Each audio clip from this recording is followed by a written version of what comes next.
Alright guys, so in this video we're checking out the SKYZONE ATOMRC D135 Pro.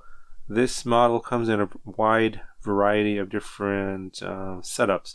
This one here is, I think it's called the D135 Pro. There's a regular D135 and then D135 Plus, and then there's the D120, which is for 2.5 inch propellers. This one here is for 3 inch propellers. So it kind of depends on which one you're looking for and what kind of performance you're going to get.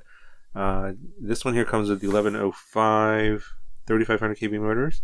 If you want the bigger motors, the 1408s, I think that's the plus version. So obviously it's going to be heavier, also 3 inches, but probably going to give you a little bit more performance.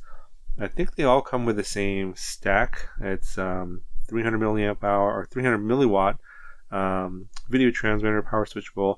You get an F4 flight controller there, you can see with a USB Type-C port and a 20 amp 4-in-1 ESC BLLES.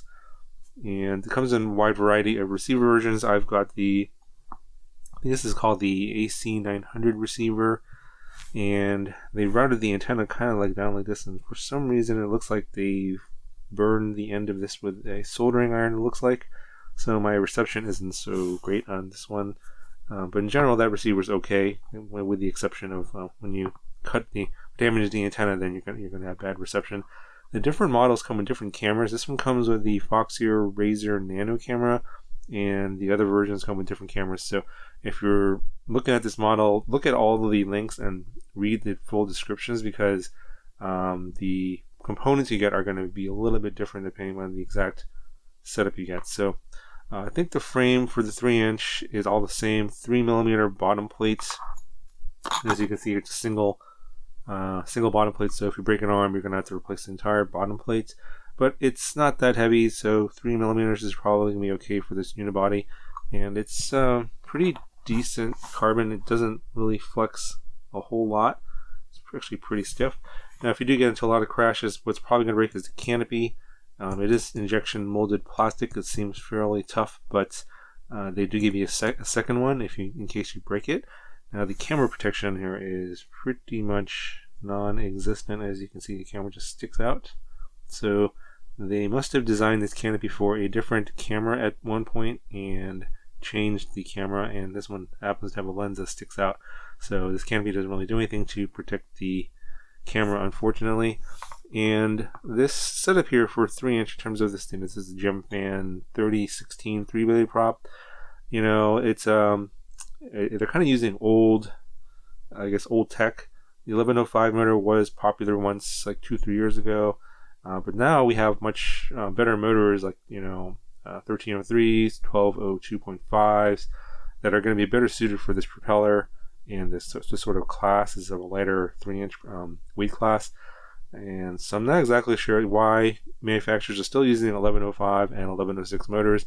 There must be a factory out there somewhere that must have a billion of these, and they're trying to get rid of them, because manufacturers keep continuing to use old motors like this that really aren't the best for these lighter 3 inch class type of microquads. So in terms of the rest of the stuff here, it's pretty generic. 20 amp 4-in-1 AC. I do like the Type-C USB port. That's pretty nice.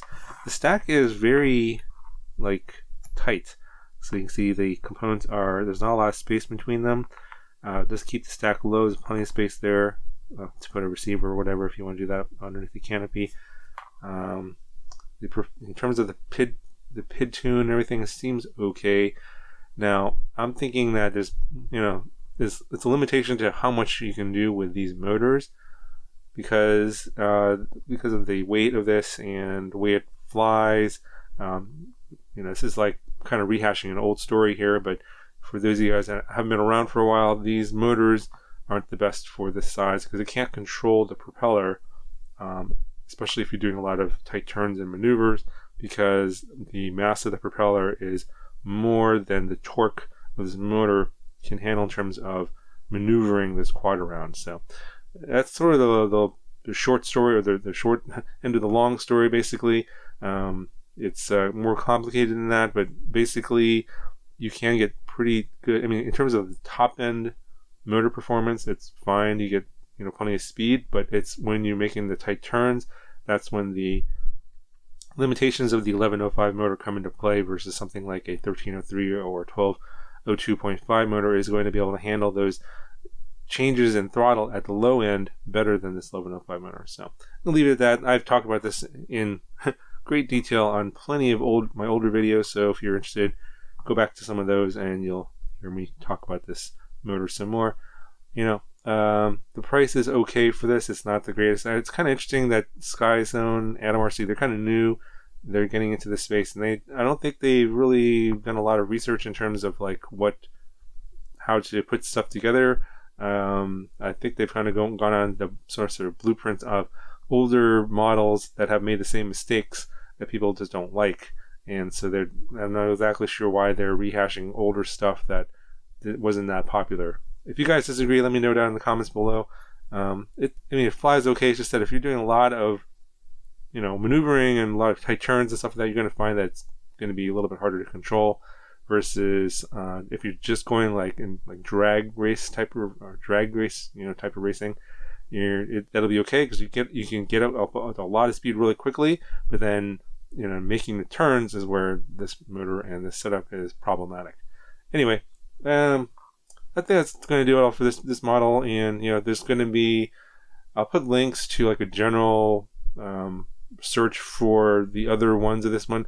You may have better luck with say like the 1408 motor if you want something a little bit more powerful.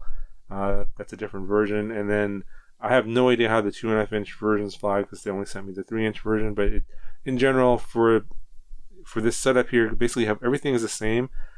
The weight is not that much less because it's just slightly shorter arm.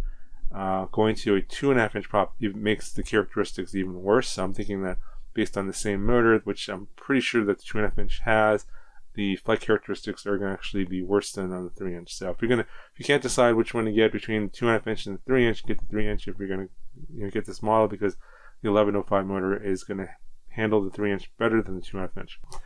Anyway, so let's just go and show you how much this thing weighs. And definitely not the lightest out there. So it's about 81.5 grams, and then I flew with the Forest 450, and coming at 135.45 grams. So if you're looking at comparing this to say like a 3-inch toothpick, which is what this 3-inch prop is typically used for, the all-up weight is going to be under like 100 grams. So you're carrying a lot more weight with a weaker motor, which generally doesn't really mean a good thing overall. Anyway, that's going to do it for this video. Here's the flight footage, and I'll talk to you guys in the next one.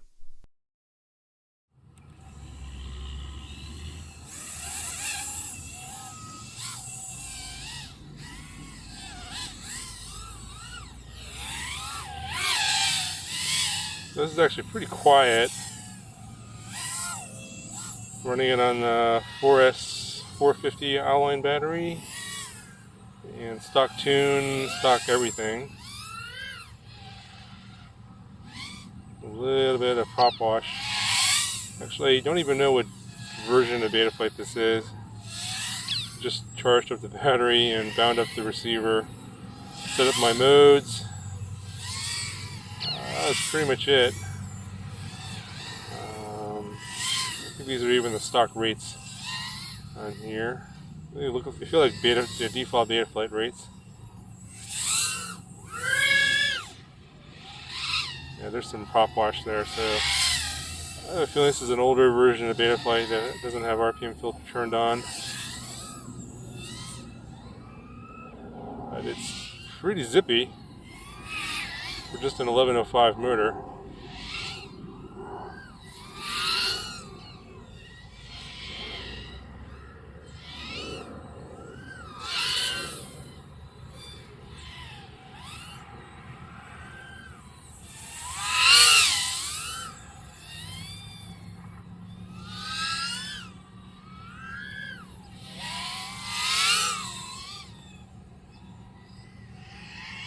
So this is definitely more of a racing style frame versus freestyle. You can tell that it's definitely fast. So you're going to have to be pretty quick on the stick to make those sharp turns.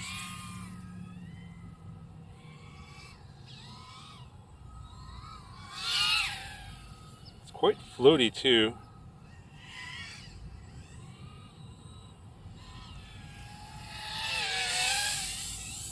Let's see see what the props sound like here up close.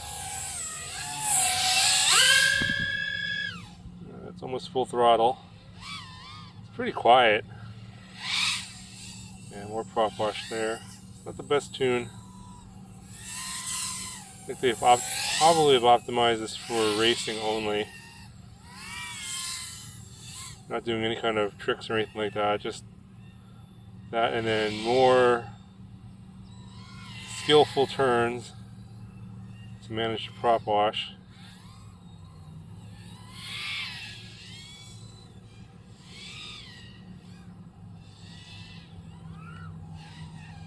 Oh, these rates are really low actually. Interesting.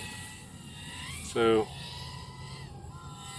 I have a feeling that it was actually normal rates, but they're actually really low rates. So they probably have optimized this for racing.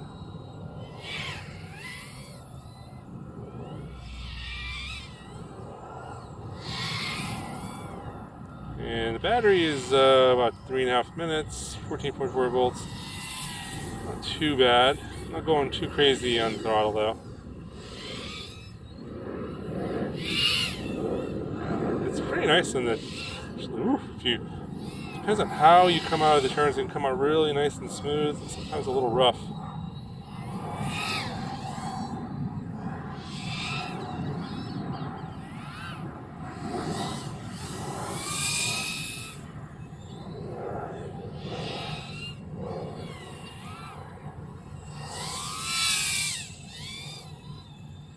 Alright, we're about at the end of the battery. About 4 minutes of flight. Force 450. Let me know what you guys think.